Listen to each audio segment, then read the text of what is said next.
Baik, bismillahirrahmanirrahim. Assalamualaikum warahmatullahi wabarakatuh. Oke, setelah sebelumnya kita berbicara metode pengukuran dan pembuatan peta, maka kali ini kita bicara prinsip dasar surveying. Ini masih terkait dengan apa yang saya singgung di pertemuan lalu mengenai rumus segitiga. Baik. Jadi pertama, karena kita bicara survei atau pengukuran, maka sebagai prinsip pertama kita harus tahu dulu sistem ukuran jaraknya. Dalam hal ini, unit paling dasar dalam sistem metrik adalah meter, di mana meter standar disimpan di Paris yang diperkenalkan tahun 1977 berupa platinum yang mempunyai panjang 10⁻⁷ panjang ekuator ke kutub utara pada meridian Paris. Kemudian pada tahun 1872, meteran standar yang disimpan di Sèvres dibuat dari 90% aluminium dan platinum dan 10% iridium di sini. Nah, jadi ukuran meteran yang kita punya sekarang itu patokannya ke sini semua. Nah, kemudian untuk ukuran standar yang kita sepakati internasional atau SI, kalian sudah belajar juga waktu kalian belajar fisika teknik. Yang pertama yaitu jarak, yaitu meter, simbolkan dengan M besar. Kemudian luas kita menggunakan meter kuadrat atau meter persegi, simbolnya M besar kuadrat. Untuk volume kita bicara meter kubik, M besar pangkat 3. Untuk massa kita bicara kilogram, simbolnya Kg. Dan untuk kapasitas atau volume, beda ya, volume kita meter kubik ya. Kalau kapasitas kita bicara liter, dalam hal ini L. Nah, itu di situ. Ini adalah standar yang disepakati dalam sistem satuan internasional. Nah, kemudian untuk sudut, ini untuk jarak ya, jarak panjang. Kemudian untuk sudut, dalam ilmu ukur tanah, dikenal dua sistem satuan sudut, yaitu sistem sentisimal dan sistem seksagesimal. Di mana satu lingkaran penuh itu dari 0 sampai 359. Jadi, Pak, satu lingkaran 360. Iya, tapi 360 derajat itu, 360 dan 0 itu posisinya berimpit. Jadi dari 0 sampai 359. 360 ya balik ke 0 lagi kan di situ. Itu kalau kita pakai sistem seksagesimal. Jadi busur derajat yang kalian punya itu sistemnya seksagesimal. Kalau kita pakai sentisimal, maka satu lingkaran penuh itu dari 0 sampai 399 grid. Nah, kita lebih familiar dengan yang seksagesimal, jadi kita pakai yang seksagesimal. Termasuk waktu nanti minggu depan kita bicara poligon, kita pun masih menggunakan yang seksagesimal. Namun ini juga tergantung jenis alat dan sistem yang digunakan. Kalau kayak waterpass, theodolit bacaannya itu derajat, total station juga derajat gitu. Makanya seksagesimal. Nah, dalam hal ini, dalam sistem seksagesimal dikenal dengan derajat, menit, detik. Di mana satu lingkaran penuh itu 360 derajat. Kemudian untuk satu derajat sendiri itu 60 menit dan 1 menit 60 detik. Jadi satu derajat sama dengan 3.600 detik. 60 kali 60 ya. Nah, situ. Jadi kalau kalian bacaan GPS ada derajat, menit, detik biasanya di situ. Sedangkan dalam sistem sentisimal dengan grade, maka sentigrade, miligrade, di mana satu lingkaran penuh itu ada 400 grade, satu grade 100 centigrade, dan satu centigrade 10 miligrade. Sama kayak meter, desi, senti, mili kan ke situ larinya. Kalau yang sentisimal kayak gitu, ikut tangga sama. Tapi kan kita bicara seksagesimal, jadi satu lingkaran penuh 360 derajat, balik, satu derajat itu ada 60 menit dan 1 menit itu ada 60 detik. Jadi kalau kita konversi satu derajat itu adalah 3.600 detik, 60 kali 60.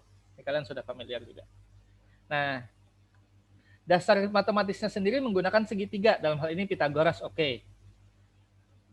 Nah, untuk sudut, jadi gunanya Pitagoras apa? Untuk membuat sudut. Jadi kalau untuk menyudut 90, kalian perlu Pitagoras. Dalam hal ini, sin sudut A, ini ada sudut A besar, B besar, C besar, dengan sisi A kecil, B kecil, C kecil. Maka, sin A besar sama dengan A kecil per B kecil. Cos A besar sama dengan C kecil per B kecil.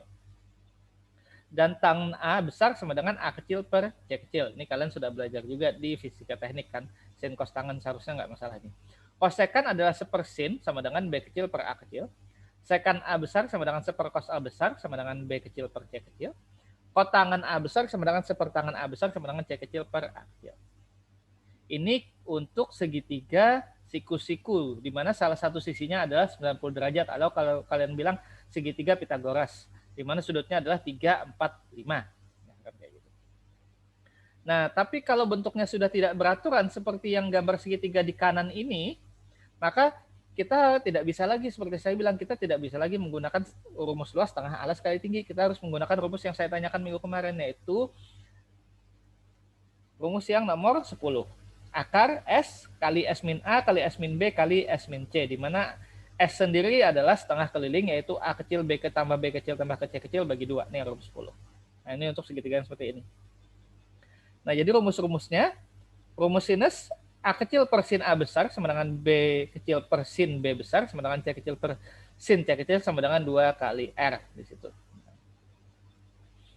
Sedangkan rumus kosinusnya sendiri adalah A kuadrat sama dengan B kuadrat tambah C kuadrat min 2BC cos A. Ini adalah rumus-rumus yang sering dipakai. Kemudian rumus luas segitiga sendiri, setengah alas kali tinggi, itu yang sering kalian pakai. Tapi sebenarnya yang lebih umum adalah akar S kali S min A kali S min B kali S min C di sini. Rumus nomor 10 ini. Ini yang saya tanyakan minggu kemarin kan. Nah, dan untuk nomor 11 sendiri, tangan A besar min B besar bagi 2 sama dengan A kecil min B kecil per A kecil tambah B kecil kotangan C per 2. Ini adalah yang paling familiar. Jadi segitiga kita gunakan kalau kalian nggak bisa menghitungnya, bagi. Kalau kalian bentuknya tidak beraturan, kalian bagi menjadi segitiga yang kecil-kecil, itu lebih gampang kalian menghitung luasnya di situ. Gunakan nomor 10. Jadi kalau kita sudah tahu sistem satuan panjang, satuan jarak, satuan sudut sudah tahu, kemudian rumus matematis yang digunakan sudah tahu juga, kemudian kita ke prinsip pengukuran. Nah, dalam pengertian praktis, pengukuran di sini dilakukan pada bidang datar, atau dengan kata lain, proyeksi yang digunakan adalah proyeksi ortogonal murni.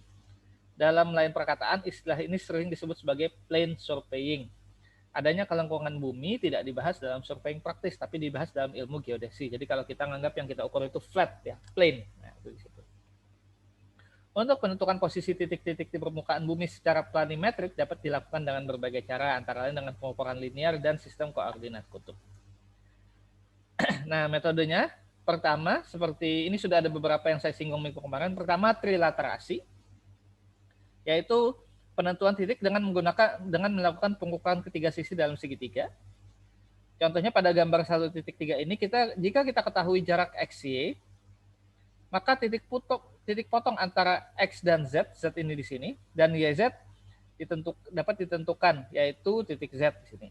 Cara literasi yaitu sisi-sisi segitiga langsung diukur, sehingga dengan diketahuinya sisi-sisi segitiga yang ditentukan, maka bentuknya didapat. Nah, ini kalau sisinya diketahui, kita pakai triliterasi. Tapi kalau nggak diketahui sisinya, yang diketahui jarak, maka kita pakai offsetting. Dalam hal ini misalnya di sini ada O di tengah-tengah antara X dan Y ini, maka jika OX dan OY diketahui dan OZ diketahui, maka titik Z dapat kita tentukan. Ini lazim kita sebut sebagai offset. Jadi dari garis kita offsetkan ke atas. Nah, titiknya gitu. Kalau ini trilaterasi, kita ngukur sudut, ini ngukur jarak. Kemudian untuk jarak dan sudut ada triangulasi, di mana untuk daerah yang mempunyai ukuran panjang dan lebar sama, maka dibuat jaring segitiga, dan untuk daerah yang satunya lebih besar dari lain, dibuat rangkaian segitiga. Ini contoh seperti ini. Dengan metode triangulasi seperti tadi. Jadi untuk menentukan titik A, maka kita perlu jarak AB, kemudian kita perlu sudut CAB dan CBA. Jadi kalau sudah kita punya satu jarak dan dua sudut, kita sudah bisa menentukan posisi titik yang lain. Itu triangulasi. Cara triangulasi di sini yang diukur adalah sudut-sudut, maka cara ini diperlukan dasar untuk menentukan jarak. Dasar untuk menentukan jarak kita namakan basis, yaitu suatu jarak yang diukur langsung.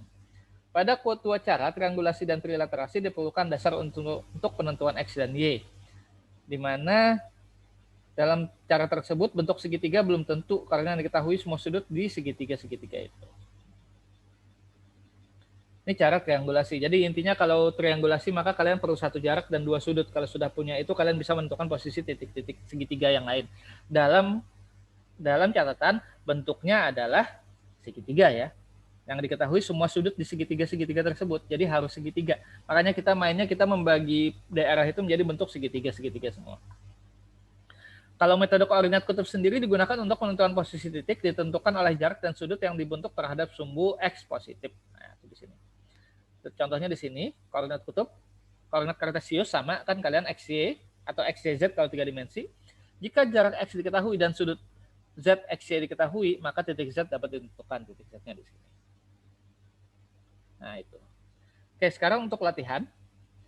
Gambar dengan skala 1:2500 berdasarkan data berikut, yaitu sudut AB ada 273,3 meter, AC 200 meter, dan BC 244,9 meter. Kemudian gambarkan segitiga dengan bentuk seperti ini. Diketahui AB 273,3, sudut BAC 60 derajat, dan sudut CBA 45 derajat. Ya, oke. Nah, itu tugasnya, silahkan dikerjakan. Kita ketemu lagi minggu depan. Terima kasih. Assalamualaikum warahmatullahi wabarakatuh.